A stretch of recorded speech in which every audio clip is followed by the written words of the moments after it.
Bom, nesse desenvolvimento da sociedade, né, o Rousseau ele vai apontar algumas dicas, né, para a gente conseguir ter essa civilização e essa civilização e essa humanidade ainda garantida, né, de uma forma mais unificada.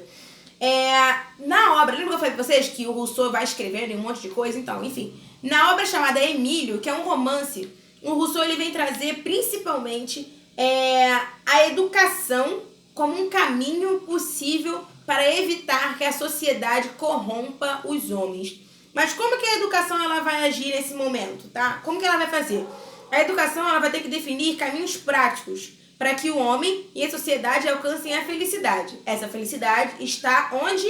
Lá, na ideia de uma humanidade completa atrelada à natureza, tá? Então, nessa obra ele vai falar que para evitar que a maldade, né, atinja essa criança, a educação deveria ter alguns objetivos, que seria principalmente desenvolver as potencialidades naturais da criança e seu afastamento dos males sociais.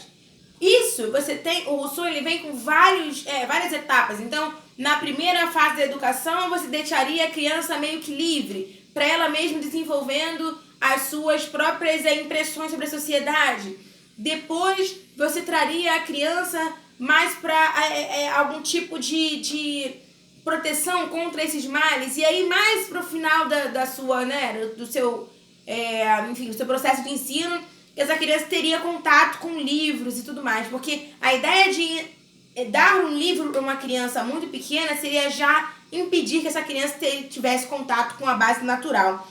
E é necessário segurar, né, esses impulsos, tá? Até que o momento certo chegue. Então você segura esses impulsos que podem transformar a criança em uma criança má, tá? Tudo isso vai construir a ideia de que a liberdade deve ser assegurada a qualquer custo na sociedade russoniana. Então, essa liberdade extremamente importante que o Rousseau quer a todo momento assegurar, na verdade, ela é o fundamental, o fio da meada ali do pensamento do Rousseau, tá? Essa liberdade, ela é uma liberdade diferente. É uma liberdade que mais lá na frente vai ser utilizada pelos franceses mais radicais da Revolução Francesa, principalmente como Robespierre. Robespierre é um grande leitor de Rousseau, tá? E ela vai influenciar grandes outros movimentos nessa ideia de liberdade. Por quê? A ideia de liberdade ela é diferente para cada autor. E ela é diferente para a gente também. Ser livre para mim pode não ser a mesma coisa do que ser livre para você, tá? Então vamos ver o que o Rousseau fala sobre liberdade aqui. Ele vai dizer que a liberdade é um direito e um dever, tá? Isso aí já deixa a gente meio, liberdade é um dever? Como assim? A liberdade é um direito e um dever. A liberdade pertence ao homem. E se esse homem renunciar a essa liberdade, ele está renunciando à própria condição de ser humano, tá? Então você não pode de forma nenhuma renunciar a essa liberdade por nenhum motivo. Nenhum motivo. A liberdade é um direito inalienável, tá? E ele é exigência da natureza humana. A partir do momento em que você renuncia a sua liberdade por qualquer motivo, você deixa de ter natureza humana e você deixa de ser homem, tá? Isso é muito importante. Isso tem uma influência muito grande do humanismo e uma influência também da Reforma Protestante nessas ideias do Rousseau, até porque nenhum homem está, enfim, nenhum filósofo, nenhum estudioso está diferenciado de sua própria sociedade, né? Ele está ali, ele está vivendo ali, então ele está escrevendo o que ele está vivendo. E no caso do Rousseau é nítido, ele escreve o que ele vive, o que ele está vendo. Então ele está vendo aquilo, ele está vendo essas informações, ele vai escrevendo para tentar explicar a própria vida em que ele está inserido. Quando eu falei para você da liberdade, que a liberdade não é vista para qualquer um, né? Para todos dessa forma, como um dever e um direito, por exemplo, na ideia do John Locke. O John Locke é um outro contratualista, né? Para o John Locke, os homens, quando vão se unir em sociedade, vão, né, assinar esse contrato social, o homem abre mão de sua liberdade. Ele vai abrir mão de sua liberdade para garantir uma ideia de liberdade de direito e igualdade de direito. Para o Rousseau, você não pode fazer isso. Você nunca poderia abrir mão de sua liberdade, porque abrir mão de sua liberdade é se distanciar totalmente da ideia de humanidade, tá? Então, é como se a liberdade fosse a própria alma humana. Você não vive sem essa liberdade, você não pode abrir mão dela e jogar ela, tudo bem, fique com a minha liberdade e me dê outra coisa. Não. É a partir da liberdade que o homem vai construir, o homem russoniano vai construir o contrato social. Bom, então, se essa liberdade é tão importante, ela é a alma do homem, somente a liberdade poderia fundamentar uma nova sociedade.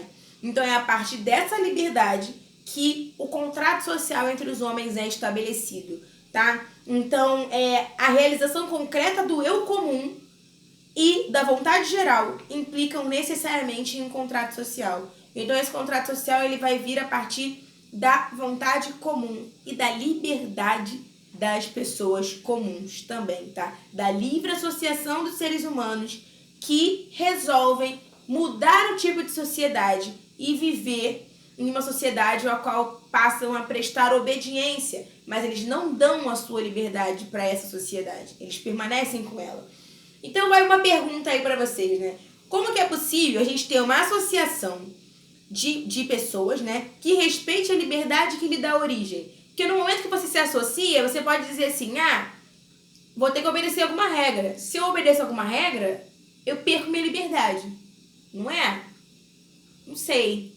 Pro Rousseau, o que ele vai dizer é que o único tipo de associação, né, que seria possível para preservar a liberdade humana seria uma forma de associação na qual, né, cada um, unindo-se a todos, obedece, porém apenas a si mesmo e permanece livre. Então você vai se unir a todos, mas você obedece apenas a si mesmo e você permanece livre. Só que na sua ideia de espírito geral, quando você obedece a si mesmo, você obedece o todo. Você não abre mão da sua liberdade.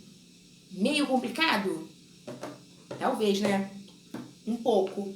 Mas, enfim, tudo isso para proteger. Essa forma de sociedade seria uma forma de proteção daquelas forças que estão sempre tentando alienar o homem de si mesmo e retirar a alma humana, retirar a liberdade humana, tá? Transformando talvez esse homem em um tirano ou um escravo, tá? Então, nesse estado que o Rousseau está falando, a possibilidade de desigualdade e injustiça é evitada, porque todos os associados, todas as pessoas que estão presentes ali naquela região, elas têm os seus direitos e benefícios em comunidade, e são direitos e benefícios estabelecidos em comunidade, a partir da sua própria noção de liberdade. Então, se todos eles concordam com os seus direitos e deveres, é impossível que uma sociedade, a partir desses trâmites, né, do Rousseau, seja uma sociedade em que a desigualdade e a injustiça permaneçam, tá?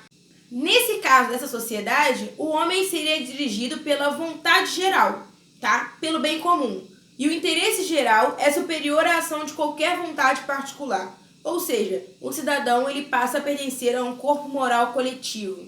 Esse corpo moral coletivo, ele vai manter a liberdade natural do homem e manter mesmo, garantir essa liberdade natural através de uma lei que a própria liberdade prescreve para si mesma. Essa lei, ela segue a razão e a consciência da coletividade e do bem comum.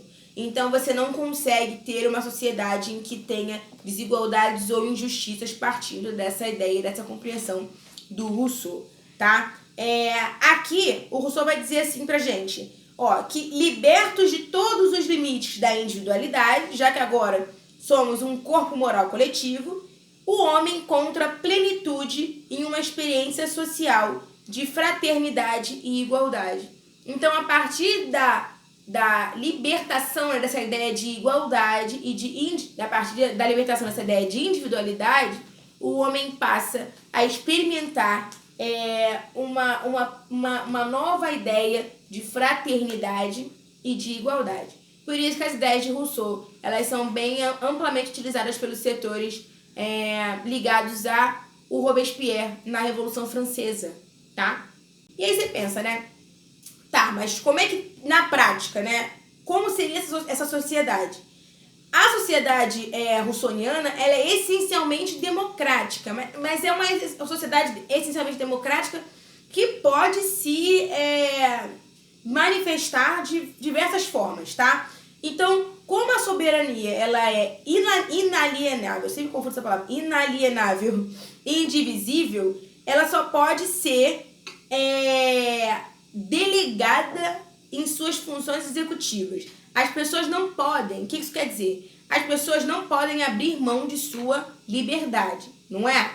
Então a pessoa não pode abrir mão de sua liberdade. O que ela pode fazer é delegar a sua liberdade para que outra pessoa haja em nome dela, tá? Em funções executivas. E aí você tem algumas possibilidades de governo que são abertas nesse momento, tá? Governo monárquicos, em que você delega a esse monarca o direito, né, de legislar pelo bem comum. Governos aristocráticos também, e também governos republicanos.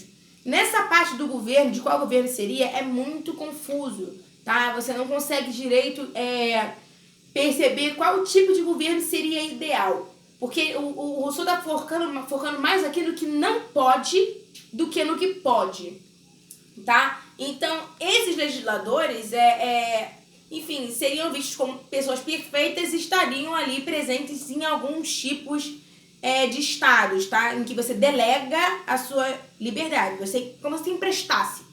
A partir do momento que aquela pessoa não está fazendo bem, você pode tirar o que você emprestou dela, tá? E aí você vem aqui a última pergunta do Rousseau, eu juro que a última acabou, tá? Juro, acabou. Como manter a estabilidade política do Estado? Que é aquela pergunta lá do início. Como você mantém um Estado que garante a liberdade, que garante todo esse direito natural do homem e ainda um direito, um Estado estável politicamente? Como que você faz isso? Ele vai dizer que você precisa de algumas coisinhas, tá? A primeira coisa seria a instituição de uma espécie de religião civil ou profissão de fé cívica. O que é isso? Ela é uma ideia de você ter uma crença em um ser supremo, em uma vida futura, na felicidade dos justos, na punição dos culpados e na rejeição de qualquer forma de intolerância. Essa ideia de religião civil ou profissão de fé cívica, ela não é bem uma ideia religiosa com Deus e tudo mais. Ela é mais uma concepção moral, tá? Em que você deve pensar que exista um ser supremo, ok, aí você está falando de religião. Pensa numa vida futura, né?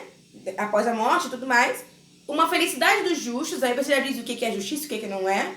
Uma punição dos culpados e uma rejeição de formas de intolerância, tá? Essa religião civil, ela manteria a estabilidade do Estado, porque ela seria obrigada por todos os cidadãos a ser obediente, sob pena de morte. Aí a gente vai pensar, mas o cidadão não pode abrir mão de sua liberdade? Como é que ele pode ser agora obrigado a seguir uma religião civil ou uma profissão de fé cívica, sob pena de morte? É que tá. Tem que ler até o final. Quando você não lê até o final, você fica enganado. O Rousseau, ele não é tão bonzinho assim, né? Então, tipo, liberalzão, né? Ele tá dizendo aqui que se você não colaborar, que a única coisa que colaboraria, né? Uma das coisas que colaboraria para manter a estabilidade política desse Estado russoniano seria essa profissão de fé cívica. Se você se recusa a obedecer isso, você está se recusando a contribuir para um Estado que garanta a liberdade, contribuir para um Estado que garanta uma moral cívica, e então você estaria, vamos dizer, ultrapassando os limites, né, de uma pessoa, de um sujeito no Estado. Então aí você estaria passível sim à pena de morte, tá bom? Mas não vamos focar só na pena de morte não, tá? O Rousseau é mais do que isso. Mas é engraçado porque ele diz que a unidade e permanência do Estado depende da integridade moral e da lealdade de todo cidadão. Então, se você não colabora para essa integridade moral e você não é leal ao Estado, você pode sim ser morto pelo próprio Estado ao qual você concedeu o direito à liberdade. tá aí uma certa controvérsia do Rousseau, mas é isso. Eu espero que a aula tenha sido tranquila. O Rousseau é um pouco longo, tá? Mas ele é mais do que aquela ideia de que o homem nasce bonzinho e a sociedade o corrompe. É mais do que isso, tá bom? Então até a próxima aula. Beijinhos pra vocês.